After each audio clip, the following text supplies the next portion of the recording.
They say when someone leaves, the silence that follows is louder than their goodbye. But his silence? It didn't just echo, it screamed.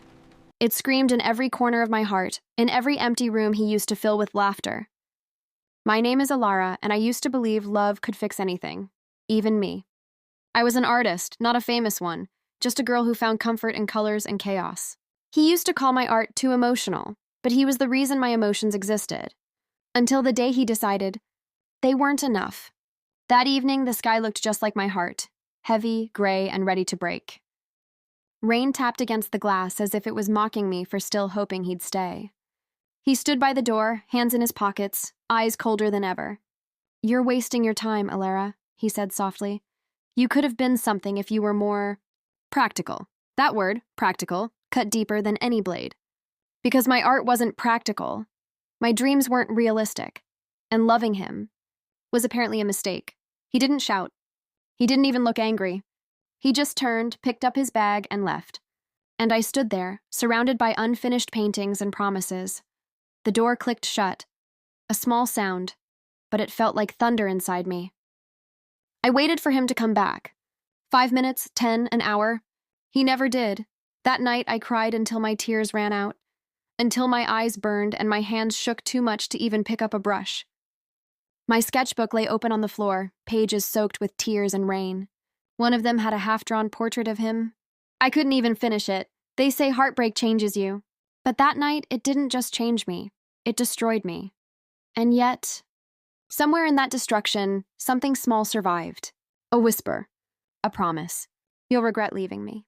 Not because I'll hurt you, but because one day, you'll see what I became without you. The rain stopped before sunrise. And with it, I decided, so would my tears.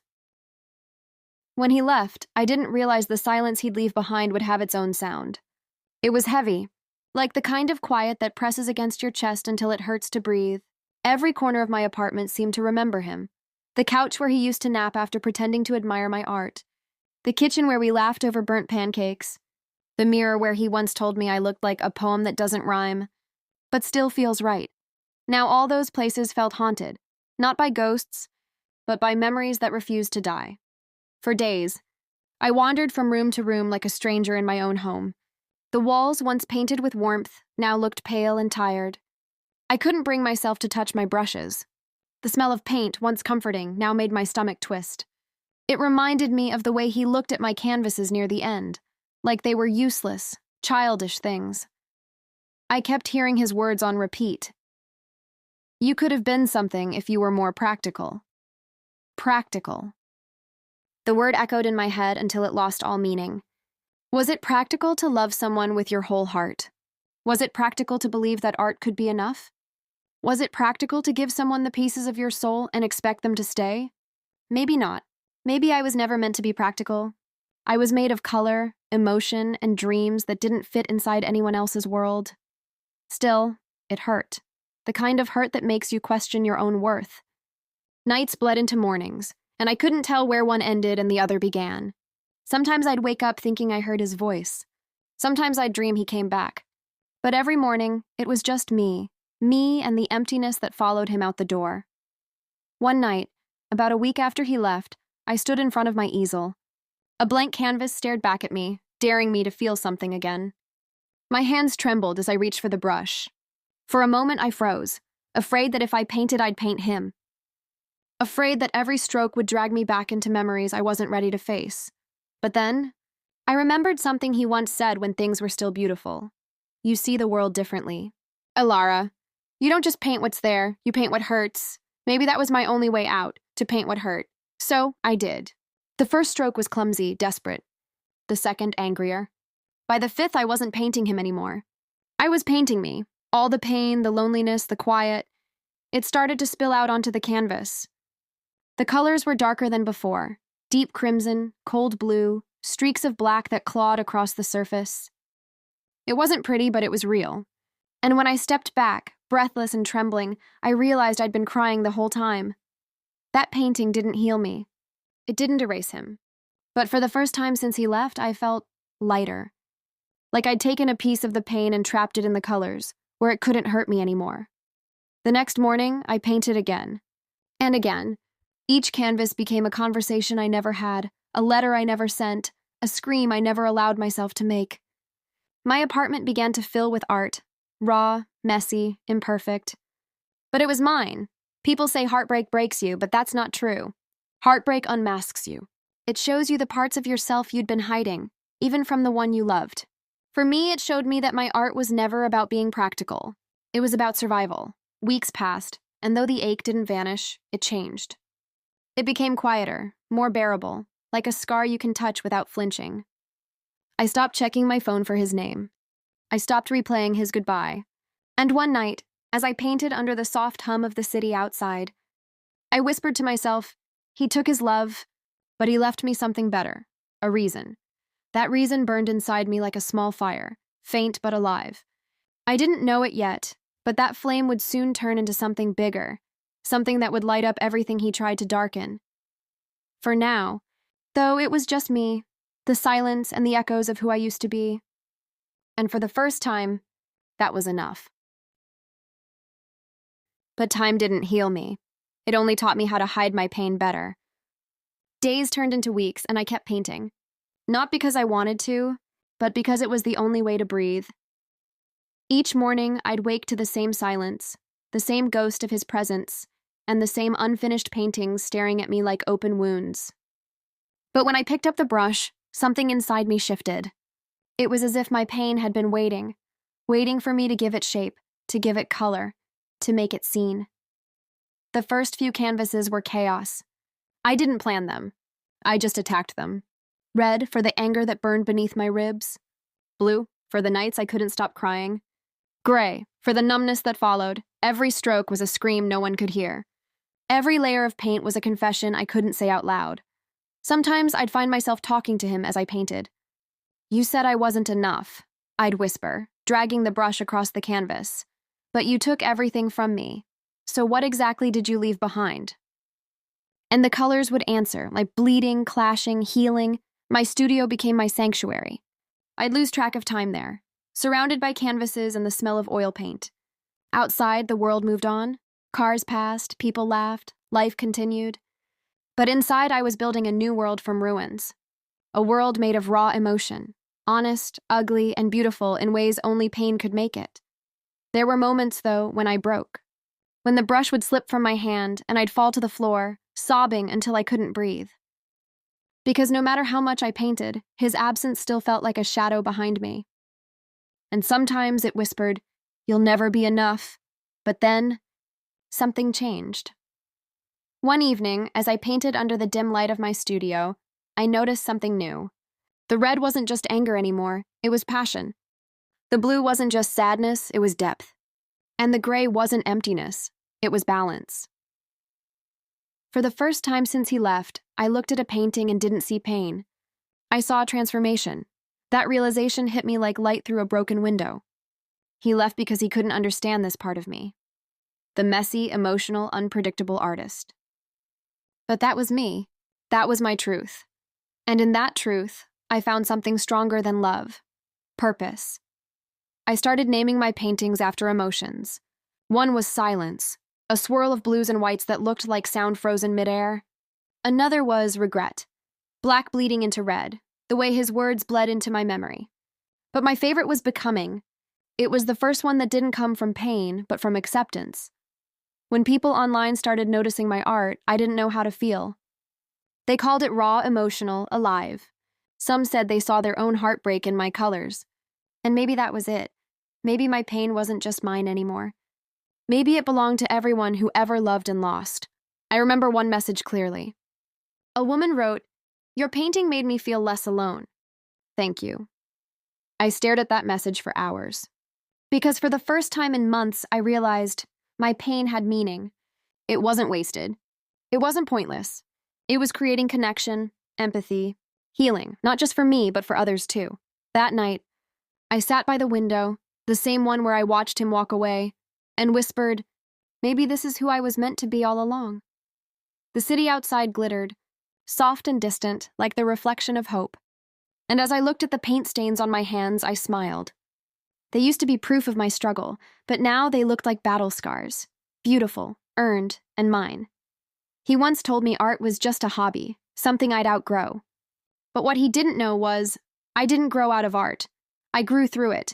And in doing so, I grew beyond him. Because pain doesn't destroy you. It shapes you, line by line, color by color, until one day, you look in the mirror and realize, you've become a masterpiece. Like winter melting into spring. You don't notice the exact moment the cold leaves. But one morning, you wake up and the sun feels different. That's how healing found me. Quietly, without asking for permission. I was painting one afternoon when I realized the tears had stopped coming. The pain was still there, of course, but it no longer controlled me. It just existed, like background noise. Something my heart had learned to live with. The colors on my canvas looked brighter that day. Not happy, just honest. And for the first time, I wasn't painting him anymore. I was painting me. There was a warmth in my strokes, a softness that felt like forgiveness, though I wasn't sure if it was for him. Or for myself. The lines were confident, bold, unapologetic. Every piece I finished felt like reclaiming a piece of my soul. Weeks passed, and soon my apartment was filled. Canvases stacked against walls, brushes scattered everywhere, the air thick with the smell of paint and rebirth. One night, as I was cleaning my brushes, I heard a ping from my phone. A message from a stranger. "Hi, I saw your art online. We're curating pieces for an independent gallery show. Would you be interested in exhibiting your work?" For a moment, I couldn't move. I reread the message 3 times, thinking it was some kind of mistake. A gallery show? Me? The same girl who couldn't even finish a sketch after he left? My hands trembled as I typed back, "Yes, I'd be honored." But the truth was, I was terrified. In the days that followed, I prepared, carefully choosing which paintings to display. I picked the ones that told my story: silence, regret, becoming, and the newest one, rise.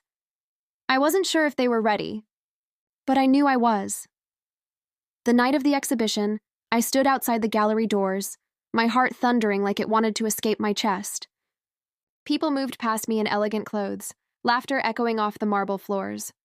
I felt out of place, a girl who once fell apart now standing among people who seemed untouched by heartbreak. But then I saw my name on the wall. Ilara Vale, featured artist. And for a moment, I forgot how to breathe. When the doors opened, I stepped inside, and time seemed to pause. My paintings hung across white walls, soft light kissing their colors like they were finally seen, truly seen. People stood in front of them, whispering, staring longer than I expected. Some smiled, some frowned, and a few, the ones who stayed the longest, had tears in their eyes. I stood in the corner, watching silently, my hands trembling but my soul steady. No one here knew that each canvas was born from sleepless nights, from shaking hands and broken dreams. They just saw art. But I knew. They were looking at the remains of my heart, pieced together with color and courage. Someone approached me, a woman, maybe in her 40s, elegant but kind-eyed. She said, "Your work feels alive. It's like pain that learned how to breathe again." Her words hit deeper than she knew. I smiled, holding back tears, and whispered, "That's exactly what it is." As the evening went on, I felt something shift inside me, a quiet pride, unfamiliar but comforting. For years, I thought my emotions made me weak, that loving too much, feeling too deeply was a flaw. But standing there, surrounded by strangers who saw beauty in my pain, I realized my feelings weren't a curse. They were my gift, and in that moment, I could almost hear his voice in my head again. "You could have been something, if you were more practical." I smiled to myself, looking around at the room full of people admiring my art. Maybe I became something after all. When the show ended, I walked out into the cold night air. The city lights shimmered like they were celebrating with me. I looked up at the sky, the same one that had watched me cry, the same one that had kept my secrets. Now it watched me rise. That night, I didn't dream about him. For the first time, I dreamed about me, standing on a stage of colors, bathed in light, alive. And somewhere deep inside, a quiet voice whispered, "This is just the beginning." Success is strange. It doesn't arrive with music or applause.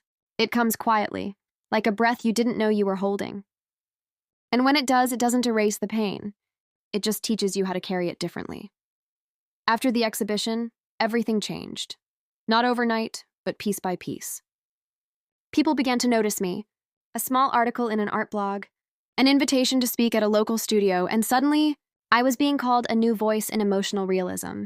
It sounded flattering, but also terrifying, because behind every brushstroke they praised, there was a wound I hadn't fully healed.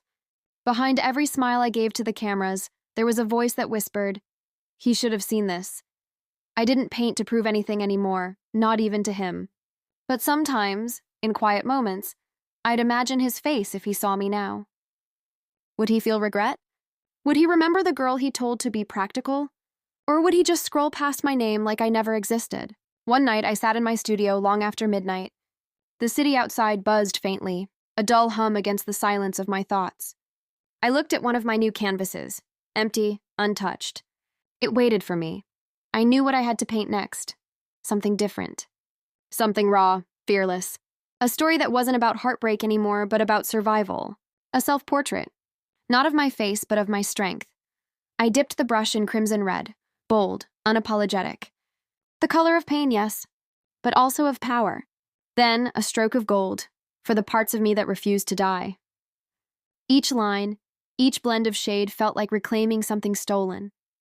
Hours passed without me noticing. By dawn, the canvas was alive. A woman surrounded by chaos, light bursting from the cracks in her chest. I called it courage. It was the truest thing I'd ever made.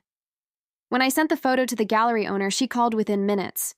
"Alara," she said, "this one's special. We need to show it at the next big event, the Aurora Art Gala." My heart skipped. The Aurora Gala wasn't just an exhibition. It was the exhibition, the kind that made or broke careers. I almost said no. A part of me still believed I didn't belong there, among names I'd once studied, artists I'd admired from afar.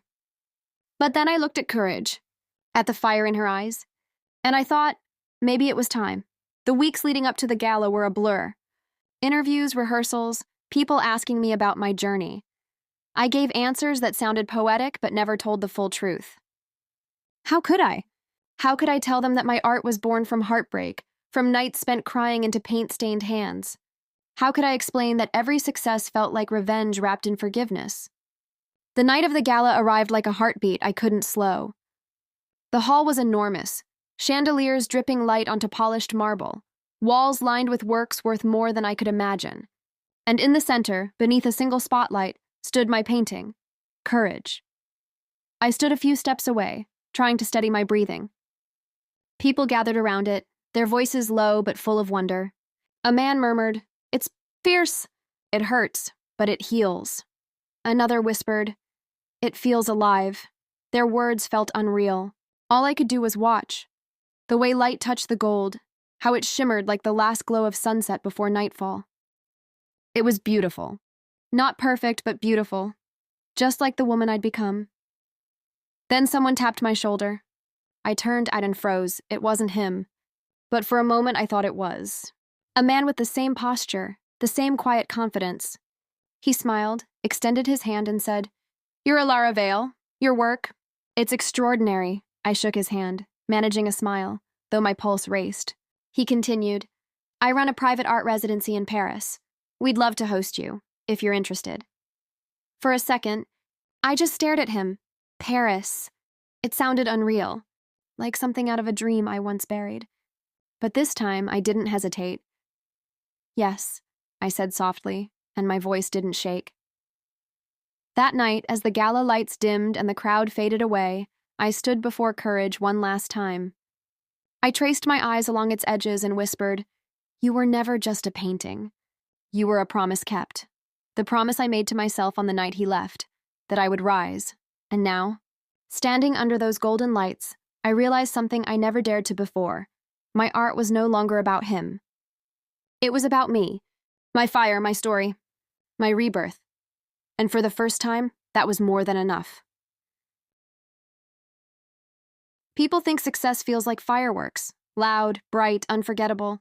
But when it finally arrived, it felt quieter than I imagined. It didn't come with applause. It came with responsibility expectation, and an unsettling kind of silence. Paris changed everything. The residency was breathtaking. Sunlight spilling into tall windows, the smell of oil paint, wood, and rain-soaked streets drifting through the air.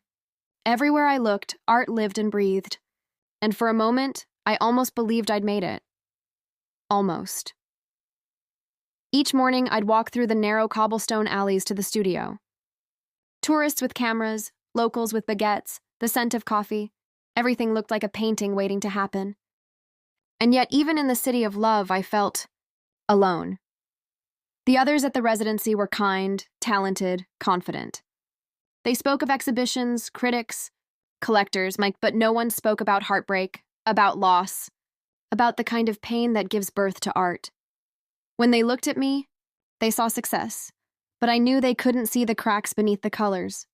At night, I'd return to my little apartment, sit by the window, and stare at the Eiffel Tower glittering in the distance. It was beautiful, but it didn't make me feel whole. Sometimes I'd whisper his name just to see if it still hurt. It did. Just less than before, they started calling me the soul painter. My work, raw, emotional, unfiltered, began to attract attention. Galleries wanted exclusives. Magazines wanted interviews. Collectors offered prices that once felt unimaginable, and yet no one asked the question that mattered most. Are you happy? Because I wasn't, not fully. There was something hollow about standing in a room full of people and still feeling invisible. One night, after a long day at the studio, I found myself scrolling through old photos, the ones I swore I'd deleted. There he was, his smile frozen in time, his eyes still carrying the warmth I used to live for. I hated that a single image could still shake me.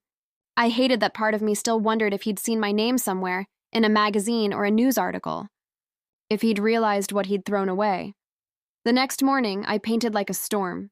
I didn't eat, didn't stop to rest, I just painted. Brush against canvas, heart against memory. And when it was done, I stepped back and stared. The painting was darker than anything I'd ever done. A woman standing under falling light, surrounded by faceless people reaching out but never touching her. I called it fame. It was beautiful, haunting, and true. When the residency director saw it, he was speechless. He said it was unlike anything he'd ever seen. He wanted it to headline my solo exhibition in Paris. I nodded, smiled, thanked him. But inside, I felt the same ache I did the night he left. Because no matter how many faces surrounded me now, none of them felt real. The exhibition came a month later. The hall was enormous, filled with critics, collectors, cameras, and expectations. I stood in front of fame, wearing a black dress that shimmered under the lights. People approached, asking questions, offering compliments, but I heard none of it. My gaze was fixed on my own painting, on that lonely woman, lost in her own success. For a moment, I saw myself in her, the girl who once cried over a love that wasn't enough, and the woman who had everything, yet still searched for something nameless. Then out of nowhere, I heard a voice behind me, low, familiar. You always said you wanted your art to speak. I just never thought it would speak this loud. I froze. Every nerve in my body went still. I didn't need to turn around to know who it was. His voice, calm, confident, dripping with the same arrogance that once shattered me. Slowly I turned, and there he was. He looked older, sharper suit, colder eyes, but still the same smirk. For a moment, time folded. It felt like the night he left, playing in reverse. He smiled. You've changed. I met his gaze, steady and calm. Yes, I said softly. You haven't, he laughed quietly. Still dramatic, I see. I tilted my head. Still predictable. For a second, he didn't know how to respond. He just looked around at the people admiring my art, then back at me, the woman he'd once said would never make it. And I saw it, the flicker in his eyes. Regret. That was all I needed. I didn't raise my voice. I didn't throw words like knives. I just smiled, the kind of smile that says I'm free now. As he walked away into the crowd, I turned back to my painting, to fame. And for the first time, I saw not loneliness, but victory, because that night, he didn't just see what I'd become. He saw what he'd lost. After that night, the night I saw him again, something inside me shifted. It wasn't anger anymore. It wasn't love either. It was something deeper, quieter, heavier. Closure, they call it. But no one ever tells you that closure doesn't come from words.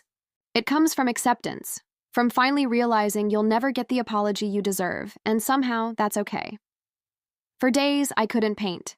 The colors that once felt like language suddenly went silent. My studio, once alive with motion, became still, as if the air itself was holding its breath, waiting for me to decide what to do next. Every night, I sat in front of a blank canvas. It stared back, white and endless, mocking me with its emptiness. I knew what I wanted to paint. I just didn't know if I was brave enough, because this painting wouldn't be about fame or courage or rebirth. It would be about him and me, and everything in between. One night, the silence became unbearable. I turned off the lights, lit a single candle, and stood in front of the canvas. The flame flickered, casting shadows on the walls, like ghosts of memories refusing to die. I picked up the brush. My hands trembled. My breath hitched, but then I closed my eyes and let it happen. Red. Not for love, but for the blood of emotions I'd buried too deep. Black. For every night I cried myself to sleep, for every promise that turned into an echo. Blue. For the grief that never really leaves, the kind that sits quietly beside you even on your brightest days. The strokes were wild, uneven, desperate, like the sound of a heart breaking in slow motion. I didn't think, I didn't plan, I just felt hours slipped away like seconds. The candle burned low, and by the time the first light of dawn crept through the window, the canvas was no longer empty. It was alive. It was me. A woman stood in the center, eyes closed, half her body fading into darkness, the other half bleeding light. Behind her, faint silhouettes, faceless, emotionless, the world that watched her fall and rise again. Her chest was cracked open, and inside wasn't a heart, but a burst of color, raw, chaotic, beautiful. When I stepped back, my knees nearly gave out, because it wasn't just a painting. It was every piece of me I'd lost and found again. It was my pain, my rebirth, my revenge, all in one breath. I fell to the floor, exhausted, tears mixing with paint on my hands. I didn't cry because I was sad. I cried because it was over. Not the pain, but the hold it had on me. For the first time in years, I wasn't painting to heal anymore. I was painting because I was whole. Days later, I sent the piece to the gallery for review. The curator called me almost instantly. Her voice shook with excitement. "Alara," she said, this isn't just art, it's truth. What do you call it?" I hesitated. Then I whispered, "The day he left." There was silence on the other end of the line, the kind that means someone understands without needing to say a word. When the piece was finally displayed, the room went still. Crowds gathered around it like pilgrims at a shrine. No one spoke for a long time, and then one by one, they began to cry. Reporters wrote that it was a haunting portrayal of heartbreak and rebirth. Critics called it the masterpiece that defines Alara Vale. But for me, it was simpler. It was the moment I stopped running from my pain and started owning it. I stood in the back of the gallery, quietly watching as people whispered, as flashlights reflected off the tears in their eyes. And I realized my pain had become something bigger than me. It had turned into something that could touch hearts I'd never even meet, and maybe that was always the point. Maybe some heartbreaks don't destroy you. Maybe they remake you, stroke by stroke, scar by scar, until one day you look at what you've created and realize you've turned your pain into art. Life always finds a way to test you again, just when you think you've healed. It had been months since the day he left was unveiled. The painting had changed everything. It traveled across cities, across oceans, and wherever it went, people said it made them feel interviews, invitations, recognition. They all followed like shadows. But even in the noise of fame, I'd found a strange kind of peace. I no longer painted to prove myself. I painted to exist, and that was enough. Until one morning, an email changed everything. Subject, invitation, the Horizon Gallery Anniversary Show. Message, we would be honored to feature your collection in our annual gala. The event will reunite artists who have defined emotional realism over the last decade. Your work the day he left will be our centerpiece. I stared at the screen for a long time. The Horizon Gallery. It was the same gallery where I'd once exhibited my very first painting, Courage. The same place where I'd met him again. That night in Paris, my heart skipped. The message was polite, professional, but I couldn't shake the feeling that this invitation wasn't random. It felt like a circle closing in, like the universe whispering, "Are you really done with the past?" I wasn't sure. Still, I said yes. As the day of the event approached, a familiar unease crept in. My hands shook every time I touched a brush. Not from fear of failure, I'd already faced that, but from something heavier. Memory. The gallery was in Paris again, in the same glass-walled building that reflected the whole city in its shine. When I arrived, the lights, the murmurs, the soft piano music, they all felt hauntingly familiar. Everything looked the same. But I wasn't. I walked through the exhibition hall slowly. My paintings lined the walls: silence, regret, becoming, courage, and finally, under a golden spotlight, the day he left. People stood before it, mesmerized. Their whispers rippled through the room like soft waves. Some smiled through tears, others simply stood there, silent, as if afraid that even breathing too loud might disturb the emotion frozen in that frame. I watched from a distance, my chest tight, my eyes tracing every brushstroke I remembered painting through tears.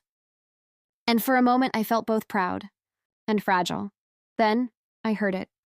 That voice, low, calm, familiar. "You really turned it into something, didn't you?" My breath hitched. I turned. He stood a few feet away, older, sharper, dressed in the same self-assured confidence he always wore. But something was different this time.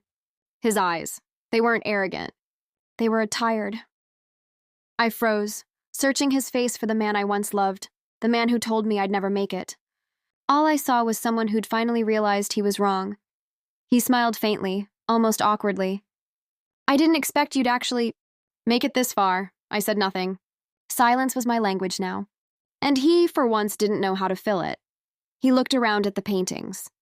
"They're powerful. Painful, but powerful." His voice cracked slightly. "You really painted us, didn't you?" I met his gaze and said quietly, "No, I painted me. You were just the beginning." Something flickered across his face, something between regret and respect. He nodded slowly, eyes glistening with what might have been guilt. "You know, I thought I left you behind. But looking at all this, maybe you left me behind instead." I didn't reply. Because he was right. The air between us felt heavy, not with anger anymore, but with everything unspoken, everything that once was and could never be again. He looked at the day he left one last time and whispered, "It's beautiful." "Even if it hurts," I smiled faintly. Pain always was my best color. He let out a small, broken laugh, the kind that sounds like it's holding back tears. And then, without another word, he walked away. This time, I didn't watch him leave. I turned back to my painting instead. The woman in the artwork, cracked, luminous, unbroken, seemed to look right back at me. Her expression was calm, free, at peace. For the first time, I saw not the story of loss, but the story of liberation, and I realized something. He wasn't my ending. He was just the canvas I had to destroy to paint my beginning. They say closure is just another word for acceptance. But that night I learned, it's something quieter. It's not a moment or a conversation. It's the breath you take when you finally stop waiting for the past to explain itself. After he walked away, the gallery lights seemed softer somehow, as if even the universe knew something had ended. Not with drama, not with pain, but with peace. People still moved around me, voices blending into the hum of soft music, glasses clinking, laughter floating, but I wasn't really there anymore. I was somewhere between then and now, watching both versions of myself, the girl who once begged for his love and the woman who no longer needed it. I stood before the day he left, staring into her painted eyes. And for the first time, I realized something strange. The woman I'd painted wasn't broken anymore. She looked free, strong, almost smiling. Maybe all this time I'd been painting a future version of me. Maybe this was who I'd always been meant to become. I stepped closer, running my fingers just above the frame, not touching it, just feeling the energy radiate from the colors. The reds didn't scream anymore. The blues didn't ache. Even the black seemed softer, like night giving way to dawn. Behind me, I heard the faint echo of his footsteps leaving. They sounded nothing like they did years ago. Back then, every step away from me felt like the sound of my world collapsing. Now, it just sounded like distance, like a page turning, finally, peacefully. I took a deep breath and whispered, "Goodbye." Not to him exactly, but to the girl who once thought love was supposed to save her. Because she didn't need saving anymore. The next morning, Paris was washed clean with rain. I woke early, the light soft and golden on my sheets. For once, my first thought wasn't about him. It was about me. About coffee. About painting something new. Something that wasn't born from pain. I walked to my window and watched the city waking up. The rain shimmered on rooftops, and people hurried through the streets, their umbrellas blooming like fragile, colorful flowers. And I realized I'd been chasing storms for so long, I'd forgotten how beautiful mornings could be. In the studio, my brushes waited, lined neatly beside a blank canvas. It felt symbolic, in an empty space, a fresh start. I sat down, running my hand along its clean surface. For years, blank canvases terrified me. They were the weight of potential, of expectation. Now they felt like freedom. I started painting, and slow, steady, without planning. This time, there was no anger in my strokes. No grief hiding behind the colors. Just calm, soft pinks, warm gold, white light spreading like sunrise. Hours passed, and when I stepped back, I smiled. It was the simplest painting I'd ever made. A woman standing under open sky, arms wide, eyes closed, her heart still cracked, but glowing through the cracks. I called it Peace. Later that evening, the curator came by to collect a few pieces for another exhibit. She stopped when she saw Peace. Her eyes softened. "This one feels different," she said. "It's lighter," I nodded. "It's the first one I've painted without crying." She smiled knowingly. "Then it's your real masterpiece." After she left, I made tea and sat by the window, watching twilight melt into night. The city glowed like an endless painting, alive, imperfect, beautiful. And somewhere out there, maybe he was looking at the same sky. Maybe he was thinking about me. Maybe not, but it didn't matter anymore. Because he was no longer my story. He was just a chapter. One that ended exactly where it should have. The real story was everything that came after. I lifted my cup toward the window, like a silent toast to the universe. "I cried the day you left," I whispered. "But tonight, you'd cry if you saw what I became." And for the first time in a long, long time, I laughed. Not out of pain. Not out of revenge. But out of freedom. An ending. But some don't end. They just fade into peace.